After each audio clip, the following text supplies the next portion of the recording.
Hey, Lily. Hi, Scott. Well, today I thought I would ask you something about parenting styles because there's been a lot of talk about parenting styles out there and what kind of parent are you? What's your style? Okay. And I hate it's like so annoying when things are like, they put you in this tiny little box like, oh, that's my style. But it's an interesting, I guess, jumping off point to kind of talk about what you're comfortable with.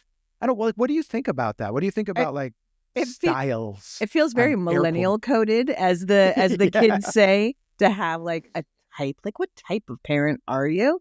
I have just had a very Gen X reaction to that, which was, "Don't put me in a cage. Like I'm whatever I want." I know. It's like, don't put me in a goddamn cage. Yeah. Let's talk about it. I'm Lily, single mom to teen twins. Mother! I'm recording in here. And I'm Scott, single dad to a preteen boy. Dad! It's under the sink! We're two old friends trying to navigate single parenting. And spending the whole time thinking, I hope I don't fuck this up. So there is a new trend. It's a new parenting trend. And whenever I hear these trends that are like what we've kind of been doing all along, it drives me a little nuts. But let me pull it up and then I'll say it. So it's called FAFO parenting. And it stands for fuck around and find out. Yeah. So I'd never heard of it. Sounds like you know all about it. Oh, it's not a parenting trend. It's a life trend. It's a very social media thing. It's like, these are the consequences of your actions kind of deal, where there's a lot of great Instagram stories and things like that where like, oh, you fucked around and now you're finding out. I saw totally. I don't know anything. You don't spend nearly enough time on Instagram. I don't. God knows I don't. But, here's a great example of one I saw this morning. They didn't hashtag it a FAFO, but it's a great example of it. Guy double parked a guy in, and the double parked in person was ready to go when the guy comes out. You see, it's like a long video. Guy tries to move the double parked car out of the way. He tries to back out of the space, and he's like, clearly like the anger is building and building. And the fuck arounder, the one who parked him in, comes back to the car to move it, and they're about ready to go. Like he was about to find out after he fucked around. It's not a great example of it, but that's the kind of a consequence. I'm having a hard time following it. I'm like, what? There's a lot of ups and downs. Trump is also drama. a great example of fuck around and find out. Like all these Republicans who are like, oh shit, he's taking away the veterans benefits. The answer to that is, well, you fucked around, now you're finding out. And Elon Musk is Captain Fuck Around and Find Out.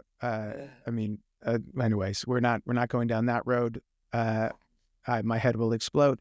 But I guess this article put it to parenting and talked about how it's becoming a trend in parenting, which is funny to me because it's like, would we consider that the same as like what we were talking to Lenora about a couple of weeks ago, like about letting kids go out and try to find their own way? Like, would we consider that? I'd love to hear an example of what like those parents mean by it, because it almost sounds like what our parents did to us, which was like, oh, you want to push the line? Like, you will find out what happens when you do. Yeah, what they say in the article is like, it's the difference between warning people of consequences and letting them find out on their own. So it's like, what they put in this particular article. I'll put the article in the notes. It's a Canadian article, so take it with a grain of Canadian salt. But they say like it's the difference between warning a kid that let me read it here. The difference between like warning a kid what wiggling around in a wobbly chair might mean versus just letting them wobble around and fall on their own. So essentially, the difference between laying out the consequences of actions and then letting people decide whether or not to do the actions anyway, or not even saying consequences, say go out, find out. You got to find out on your own. Know that there is a consequence out there, but no one's going to warn you about it till you find it. Like that seems to be the difference they're outlining. Interesting, because I think that I am probably that, or I was, especially with little kids, that kind of parent, but like maybe a hybrid of them where like you get the warning. If you tilt your chair back like that, I'll say like, if you tilt your chair back like that, you're going to fall. And if they insist on doing it again and they fall, you found out. Like I wouldn't stop them. I wouldn't say like, now you can't sit on a chair because you're still leaning back, or I've told you 5 times, don't lean on your chair. I'm not telling you I wouldn't do that. You get the single warning. And then if you did it again and you found out, look at you. Now you know why I said that. Now you know. It's interesting you say that because, and also the other parenting styles they put in this article, and so fucking reductive. So everyone know it's reductive, but there's authoritative where it's really just you do my way or the highway kind of parenting. There's gentle parenting, which we hear so much about now, which is, it's so hard to define now because I feel like gentle parenting is like, it's being as associated with so many things. It's kind of, gentle parenting to me has become like the word woke. They're using woke for things it wasn't, meant for. I think that there probably was an initial parenting philosophy that was gentle parenting that has been bastardized because people didn't read the book or whatever. They're just So gentle parenting turned into just like absentee parent, or like not absentee parent, over parenting. Permissive. It's like permissive. Who's the boss kind of parenting. You're now the boss. But like when I think about the FAFO, people really say FAFO? I think they just say fuck people around and find out. Saying FAFO No. I just said that, and I don't think please don't say FAFO, people. It's not sounding good. But like that, that feels like how I grew up. Like you were saying, like when I think about, I went to the dentist, and I guess I didn't have very much. I was like maybe 11. I didn't have much of a cavity, so they didn't use Novocaine. And then I went back the next time, and no, this was when I was a kid. This is true. They didn't use Novocaine because the cavity was so small, and they didn't want to give me Novocaine. And so I went back, and I didn't realize that's why. So I told the dentist, I don't need Novocaine. And he said, really? I'm like, yeah, you didn't use it last time. I must not feel pain the way other people feel pain. I don't need Novocaine is what I told him. I was like 12. So the dentist was the quintessential FAFO dentist. And he said, okay, so he did my cavity without Novocaine. Well, and that was stupid. I mean, it was child abuse is what I think it is now. Like, I can't believe they did it the first time. Like, that seems illegal. Well, I mean, I guess if it's, No, it's not that. Oh, like, that's not a thing. Lili, there's no gray area in this for Lili. There isn't. Like, I had a lot of cavities in my baby teeth, so I got a lot of cavities filled. There was never once where they were like, this one's a tiny one. You don't need Novocaine. No. But, I mean, okay, that aside, though, let's say, okay, you think that's crazy. Can you imagine the dentist then telling that 12-year-old kid who said, I don't need Novocaine, okay, fine, let's show you what happens, and doing an entire cavity without Novocaine? Do you think that's what he did to me? Do you think that was what he... Yes, because I had 2 cavities. Think about it. There is no reason once he got started and I'm screaming in pain that he can't stop and then give me Novocaine and let it rest for a second. Dude, and then I think your dentist was a sadist. Like, that's right. Look, he sounds... He should be in jail. Flip side, my fillings lasted forever. Every time I go to the dentist, they're like, what great fillings. So, sadist, but very good at his job. Oh my God. Okay. Anyway. I know. So that's like a FAFO dentist. That's what a FAFO dentist looks like. Yes. But it's interesting though, because it's that line between, if you're warning of consequences and they do it anyway, is that FAFO or not? It's, I think like I don't know what they mean because I haven't read the article, obviously, but I think that there are, there's got to be like a way that they mean that. Like it's like, it really was like toddler stuff that's coming to mind most when you say the stove is hot. And like, obviously, like you're not going to let them burn themselves, but like you have to, there is some amount of like parenting that has to happen before the finding out. Like, I've told you, now if you fuck around, you're going to find out. Like, if you don't tell them in the first place, I think that's just negligent. Well, this article definitely draws that line. I mean, that's the sentence. The difference between warning a child and letting them decide on their own is at least what this article is saying. And so you would say you're a hybrid of these styles? Yeah, I mean, I definitely, like, my best friend was telling me about this. She's like, oh, God, send me the text. Like, I'm so glad I'm not in toddler years anymore because I just saw a dad explaining to his toddler who was crying because she was holding a block of snowy ice in her hand that it was, if she put it down, it would stop hurting. And the toddler wouldn't put it down. And I was like, oh, that's funny, because I never had kids like that. I would say, if you do this, it's going to hurt. And if you cry, you don't get my sympathy. That is kind of the parent I was. And my kids responded, either my kids were very quick to pick up on consequences themselves and make decisions for themselves. But I can't imagine in that situation, like feeling bad for that toddler. I don't know. I guess I was, but not quite as negligent as it seems to me. And I'd be interested to hear if they had any quotes from actual parents who say, like, that's the kind of parent they are. Let me see if they do. It's so funny. It's a whole bit about how it harkens back to Gen X, who feel that was the way that they were all raised. Yeah, that makes sense to me.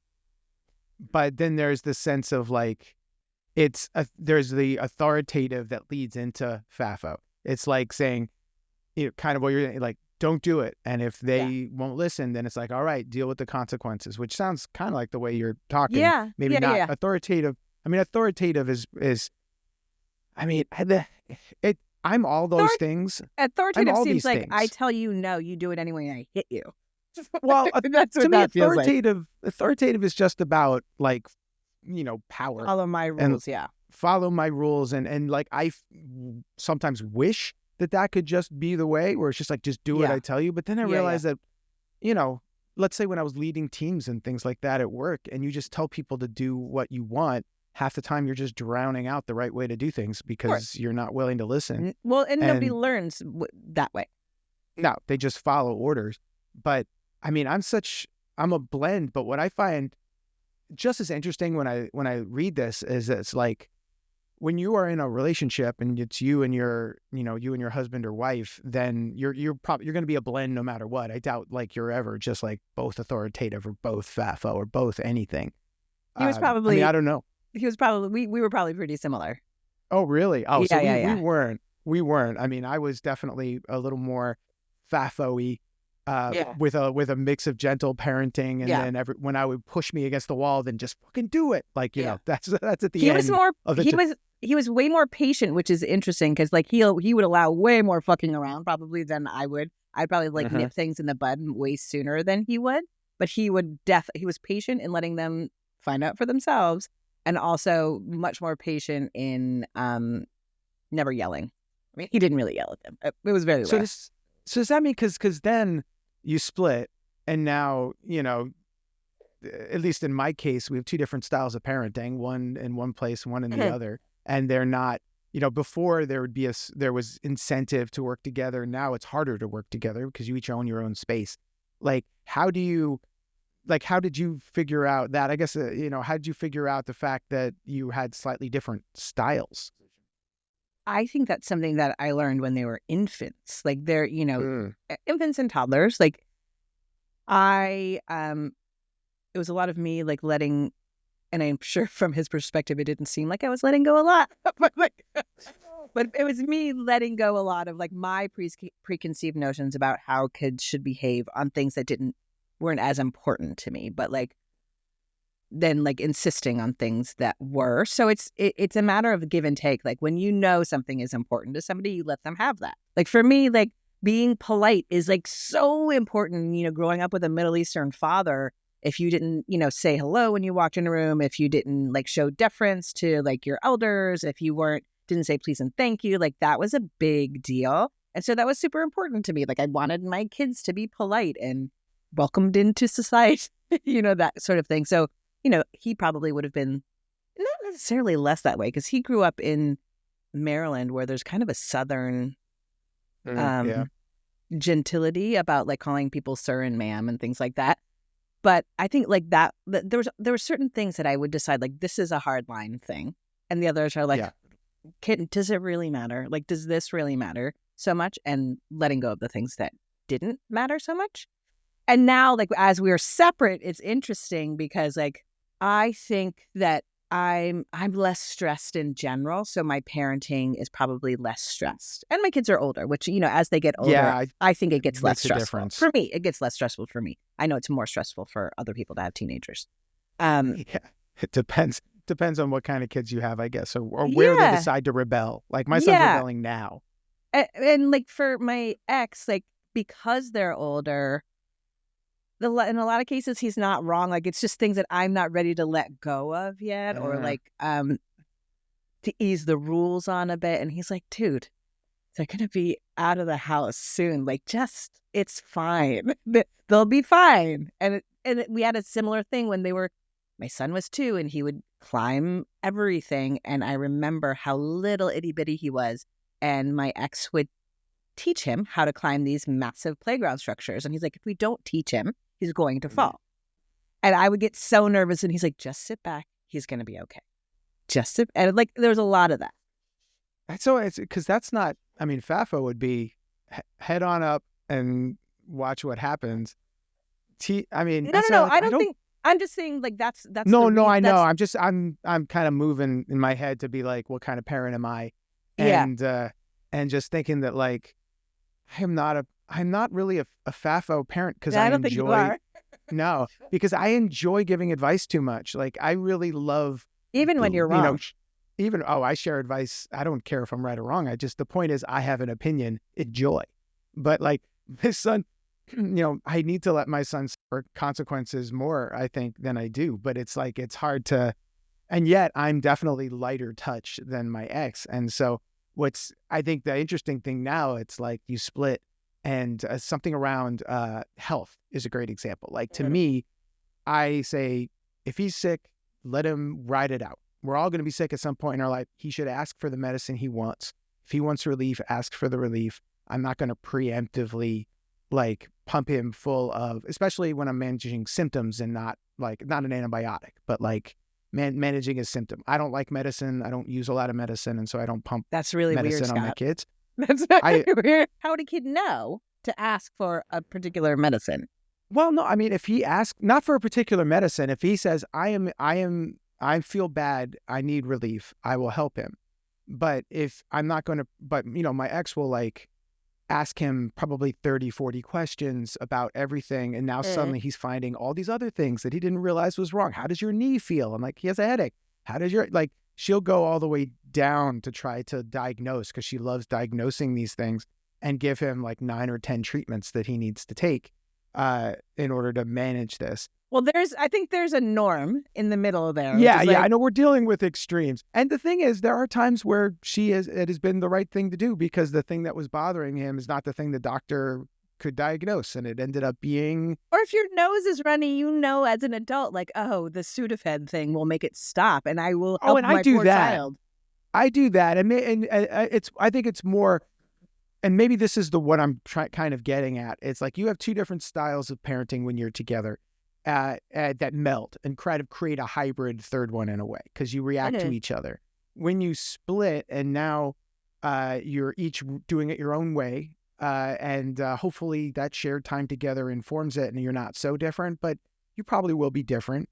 What happens when you get to the point where you're almost overcompensating for the way the other person parents? Here's where I think you're wrong about that is like your kid is still getting the meld of your parenting. He just has to be the one to combine them rather than the 2 of you negotiate. It's just happening inside of him instead.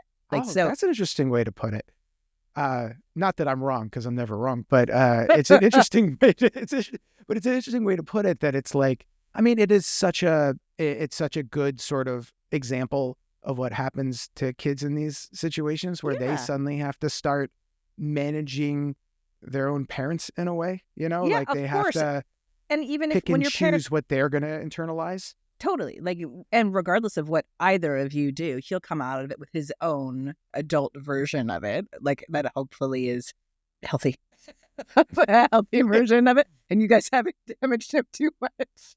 I know, man. I mean, because it does. I mean, look, every couple is different. Every split couple is different. And so there's a lot of degrees of this, but I do think it's fairly common. Once you split, you codify your parenting style because it's what you thought all the time was right, and you don't always have that balance you used to have. I don't know. I don't know. Like, I think that you are who you are as a person, and you are, as a parent, you are Scott, the parent. And as a parent, I am Lili, the mom. And when you're separate, you're still that. I'm thinking specifically about my own parents who, separated when I was 7. They were divorced when I was 7. I got different things out of them even more when they were separated. But it wasn't like, I wouldn't call it parenting style, which is, I think, a super lame thing to even put on people in general, just to be frank. It's just like your personality dictates how you raise a child. So my dad, who was a super uninvolved dad when my parents were together, was kind of like that too. Like when they were divorced, we'd just hang out. There was not a lot of parenting going on. There was disapproval, but there wasn't a lot of parenting. We'd hang out and watch the Redskins together on Sundays. He's from the DC area, and that was his team. And I think disapproval is a form of parenting. Maybe. You may not like it, but it's still a form of parenting. Well, I feel like there's more productive ways. But like I said, you may not like it, but it shapes you. And my mom, I don't think I would call her parenting either. It's just things that she believes in. So I don't think that either of them were more extreme or more codified in who they were without each other. They just were themselves alone. And I think that's probably true for you too. You would have been, together you're a couple and the couple has an effect, but you would always have been the dad who you are, and she would always have been the mom who she is, even if you were together, I think. I'm not saying that I'm different or that she's different. It's more the way checks and balances work when you're together is different than when you're apart. And now suddenly what was a check and a balance in real time is now it's my house, it's your house. Maybe she would have been like, Scott, chill out about this, or vice versa. Or vice versa. Or, I could have, I had a lot more negotiating power, and so did she when we're together than when we're apart.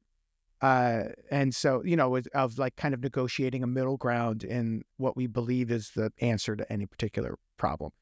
That becomes harder to do. And hopefully the healthier your co-parenting relationship it is, the easier it is to do. And we're getting a lot better at it.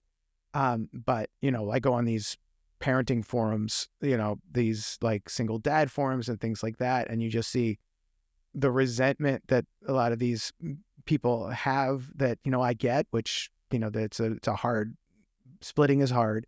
But then that resentment bleeds into negotiating power you have to let somebody else, your co-parent, your former spouse, mitigate your worst impulses, let's call it. Yeah, I guess that's interesting what you say, negotiating power, because I don't think that there's a lot of things that maybe we were just very laid back about a lot of things that people aren't laid back about, but there weren't a lot of things that we ever debated in parenting. Then that just really, not really at all. I don't really think so. You really did have the perfect parenting partnership. Well, we were very good together in crisis situations, and parenting is nothing if not a crisis situation. It's a constant crisis situation. Constantly. I know. Well, and it is I think about this stuff a lot, so I think I'm probably not typical when it comes to, but then I think, if you're an authoritative dad, and, my dad was an authoritative dad, and my mom was not an authoritative mom. And when my dad would be away for 2 to 3 weeks at a time, because he'd go on these long business trips, and the parenting changed in the house when he was gone. But it's he wasn't an abusive dad. He was a great dad, but it was a different atmosphere. Yeah. My mom had approached things differently. Yeah. And when my dad was home, it was much more of a compromise, if not my dad's way. So, that vibe, I think if they had been split, probably would have been, codified. I definitely think that the vibes of our houses are totally different now, which is an interesting thing too, because while that doesn't feel like parenting, it's an effect on your kid. And things are much more chill at my house now than they used to be when we were together. And there was a good reason we got divorced. At his house, it's there's a lot of messiness and chaos, which is I don't know, he likes it. Like, it's just like things are, and he thrives in that kind of situation. And it's fun and exciting and loud. And like, there's a reason that we were together. Like, we balance each other out in a nice way. But I don't, I think that it's what's fun to see is like, okay, we just had a break here for my kids' school, and my kids were with me for the whole break. And on Friday was their day to go over to their dad's. And what normally happens when there's like that much time that we've like, I was with them the whole break. I took 7 days off, and then I worked from home 2 of the days. And we were all sick of each other by the end of it. And I can tell, like, it's getting closer and getting closer. And it's such a relief, I think, for both of us. Like, I know my kids were more than happy to go over to his place and get some of his parenting or atmosphere or whatever you want to call it, just to get a break from me. Like, not asking if you're hungry. Like, do you want something to eat? Like, we'll get something if we're hungry. Leave us alone. Or, That's... Yeah, I don't think you're a FAFO parent. I really don't. I think you pay attention. I definitely pay attention, but I do let them have the consequences of their actions. Around eating, not so much. I want to make sure people have. Well, you were just telling me a story before we started recording about your son applying to college. And how you sat in the bathroom and listened into the entire thing. So you do get involved.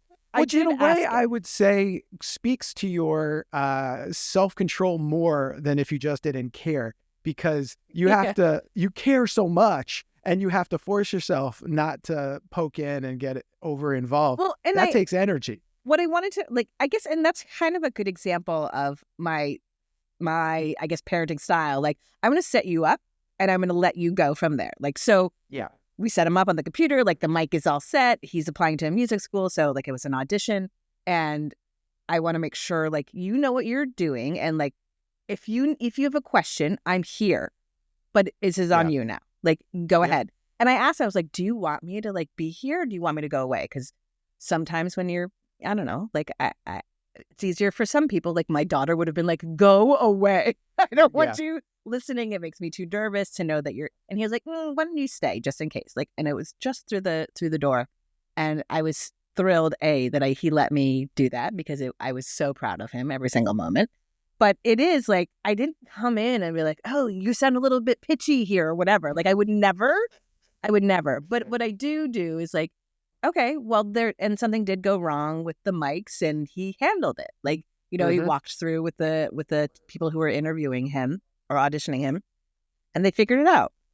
So I do think it's like, it is a hybrid. So like, I was dying. Oh my God. You must have been dying in there. Just like, I mean, I would have been dying, because it's like, I just want to solve the problem, and you can't, and I know. They have to solve the problem. And it's funny, my son will let me help him and things, because he wants to be able to do it on his own. That's partially, but partially also because he doesn't want to be caught out as being wrong. Like, he doesn't want to be caught being wrong. He would, I know. I think I'm raising a little Lily, but like, he's okay with the teacher finding out and helping him, though he won't ask for help. I have to tell the teacher, like, because he's so polite that everyone thinks he's fine, and he's just, he's the kind of kid that he doesn't make noise. Can I give you a little insight into that kid, who I was? Yeah. It's not, I'm so polite, which I was. It was, then the teacher will know that I don't know too. And it feels like weakness. Totally. I mean, I really, I make it as a joke, but I really do think talking to you helps me understand my son a little better. We're very similar. You are very similar. But it's like, I want to help. Like, and partially because it's a way to be involved in my son's life, and I just want to be involved in his life. And I know I'm not going to be, but it was funny because I always feel like he's holding me at arm's length with all this stuff, and probably rightfully so. Yes. And all of that stuff. And so, I'm like, all right, fine. I guess you don't want me around. So I said, like, but then I started talking at one point about, what I was going to do when I was retiring. And then he goes, I thought you were going to live in my basement. I'm like, what? He's like, yeah, you're going to live in my basement. Great. And I'm like, all right, fine. I guess you do want me around. No daylight for you, but yeah, I'm not allowed. I'm only allowed to come up and like, make him feel good about something, and then back into my hole I will say, like, as a kid who was like this, if you don't respect his arm's length, he will push away even farther. So Yeah. it's not that You're he right. doesn't want you. It's that he has something inside of him that needs to do it on his own. It's Yeah, very, no, very you're right. difficult to get over that. To this No, day, you're I right. have difficulty asking for help. Even though I know rationally, I'm a nearly 50-year-old woman, I know that anybody would be willing to help. It doesn't. That's the lesson I want him to learn. It's not that you need me or to be dependent on me or anything like that. It's because if he's not going to ask me, ask your teacher, ask your mom, ask whoever, ask your grandma. Like, Well, maybe he'll learn it by 50. God, well, that's the thing. It's like, I don't want to tie it so directly to me because I can see how messy that can get. But like asking for help is not a sign of weakness. It's a sign of strength. And like trying to teach that's tough. And maybe it's a lesson I can't teach. And maybe it's a lesson that I have to like. And maybe it'll be fine.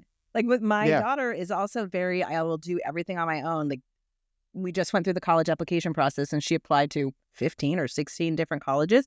I didn't read a single one of her essays. I asked, Really? like, let me know, like, if you want me to give it a check or like if you need any feedback or just let me know. And she's like, no, I'm good. And I didn't read anything. And I was like, well, this is going to be a fuck around and find out situation. And so far, she's gotten into 12 of them and rejected from one. And I was like, well, I guess she's finding out. Are you kidding? I'm not kidding. So, like, maybe she's right. Maybe she's right not to keep me out of it. It's very much her who applied to college. Oh, that's got to feel so good, though. Like, I know. I mean, I remember like my parents kind of stayed out. They took me around to the colleges and stuff. My dad did and everything. And then, he tried to push me in certain directions and stuff, but he did stay out of the process. It wasn't something parents were involved in when we were young. I mean, they could have been. He could have been. Like he could have been paid looking for at my my essay. Oh, I didn't do. No, my dad going to college was because he was the first one in his family to go to college, and so like it was so important to him that I go. My sister wasn't going to go, so like it was like very important to him. But he didn't read my essay Nobody read mine either.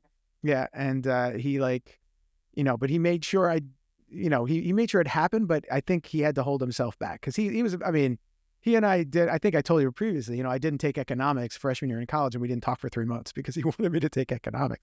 So that's kind of like what I was relating to. And so when I'm with my son, I'm like, now I see where you get it from, Scott. Oh yeah, no, my dad wanted to solve everybody's problems, and he often could. He was. I tell this my therapist and I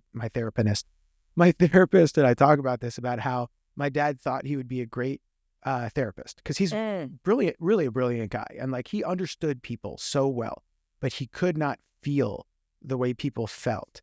And it's like understanding things intellectually means nothing if you can't communicate it in a way somebody's going to receive it. So like he would have been the worst therapist in the world because he'd be telling you all the things that are wrong with you, but not in a way that you can then like internalize and work on. That's not a therapist. That's like, well, that's what I'm saying. It's not a therapist. So he like, kind of wish I had what your dad is. Like, fine, just tell me what the right thing is to do, therapist. Like, I would love a therapist like that. He could do that, but you'd feel like shit after. But he would give you the right stuff. Like, 'cause he was right about a lot of stuff, but I never wanted to do it because he didn't know how to communicate it in a way that allowed me to receive it. It's two different skills. If you can have both, that is a genius. What is that style and that sheet that you would say in the article? Is that what style did your dad have? Oh, my dad was authoritative. He was a mix of authoritative and FAFO. He was not gentle parenting at all, but he was a mix of if he was interested in it and focused on it, he was authoritative. Do it this way. Yeah. If he wasn't, like he didn't care if I broke my shoulder or if I those kinds of consequences. He was never trying to protect me from consequences. Yeah. He could so clearly see the right way to do something. And so he would communicate that. But at the same time, my dad was dedicated to not being the kind of father his dad was. And I think as mentioned, my father, my grandfather is the person who pushed my dad down on the bike and then went inside. So my dad was very focused on not doing that. And so instead he would pour all of this is how you do it into me. And some of it was great because, it is good to have some of that. but it was overwhelming at times. And I still remember our sex talk. I still wake up in the middle of the night because he had never had it and he had heard everything. Oh God. He was so focused on making sure I understood about sex because he didn't understand it. And he gave me a book called Boys and Sex that was the weirdest book. And I don't think he ever read it because there was stuff in there. It was from the 70s. And it was like some of the stuff it told you like how to masturbate in ways that no one should ever masturbate. It was a very weird book. Was it cartoon? Like was it a drawn? No, it was like, you know, the 70s had this sort of like, I don't know. It had a style. Like if you had read it, like this was written in the 70s. Somebody with a beard wrote this. Yeah. And so like it had weird stuff in it. So I was already a little confused. And then he wanted to talk to me about it. And I heard him upstairs practicing. He would practice how he was going to talk. It was like punching the air like a boxer getting ready to come in. But he waited until I was in bed and it was dark out. And he turned one light on. And I felt like it was like the Gestapo or something. That like he put a light on me. He's awkward. like, do you have sexual thoughts? Tell me. I have the worst German accent. That was awful. Tell me about all your sexual talk. And he wanted to talk all about it, but he had glasses and they would reflect. And so you couldn't see his eyes because it was like, it reminded me of the villain in Raiders of the Lost Ark. Like you couldn't see his eyes and he had he was just like, so it was probably counterproductive. But in his mind, he's like, I want to give him the information. No one ever gave me the information. So he's just parenting himself. Like his little, Isn't that all we're really doing in the end? Like we're parenting the way we think we would have wanted to have been parented. Totally.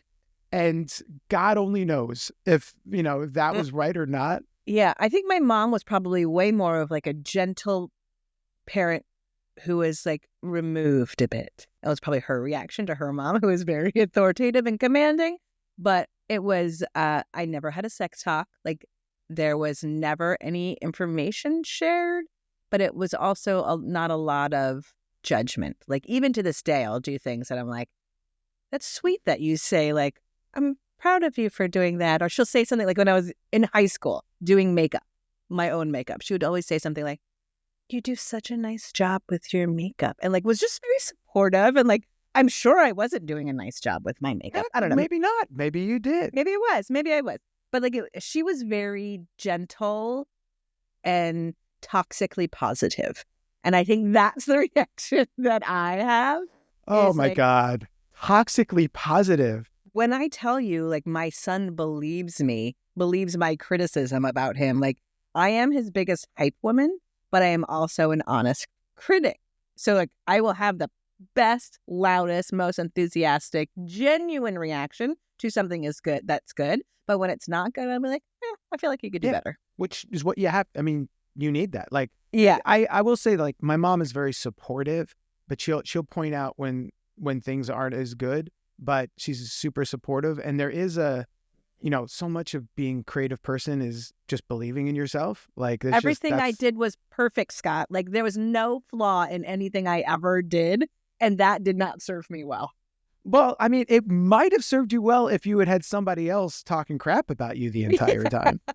Once again, if it's balanced out and you go to your mom just to feel good about yourself, and that was her function.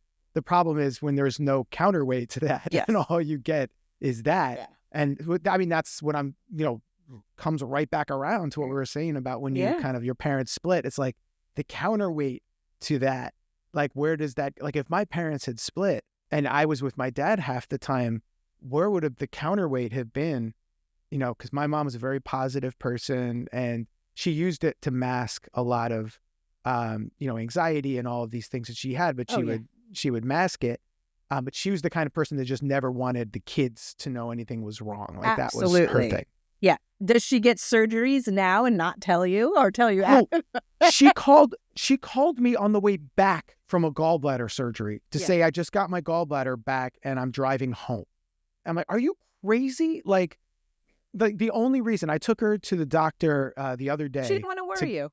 I took her to the doctor to get a colonoscopy and she wasn't going to tell us. And then they had to because of the driving. And then suddenly I had to go the entire time. But I do think there was a moment where she fell and she broke her shoulder about a year ago, and it's like the worst pain she'd ever been in. She was suffering from a lot of grief from my dad passing, and that kind of all of it came down at once. And the worst part about it for her was that my brother and I saw her in a hospital gown, in this state. Yeah. And but we kind of forced through it. I think it was a huge step in like how you need to relate to your parents once you're older and they're older. Yes. It's like, no, we are all weak. We are all need help, and we are all going to look bad. And if you can't look bad in front of your family, you can't look weak in front of your family. Who are you going to look weak in front of? Like, what are you going to do? And that was, I think, such a, she probably would disagree with me, but I feel like we have a little bit of a different relationship since then. Like, she's a lot quicker to admit now when she needs help. That's good. Whereas before that, I do think there was a lot of bit of that fronting. And, it's so hard. Like, still cannot believe, and it sounds like your mom was the same way. I can't believe she did not tell me about getting her gallbladder out until she's driving herself home. Like, that's just crazy.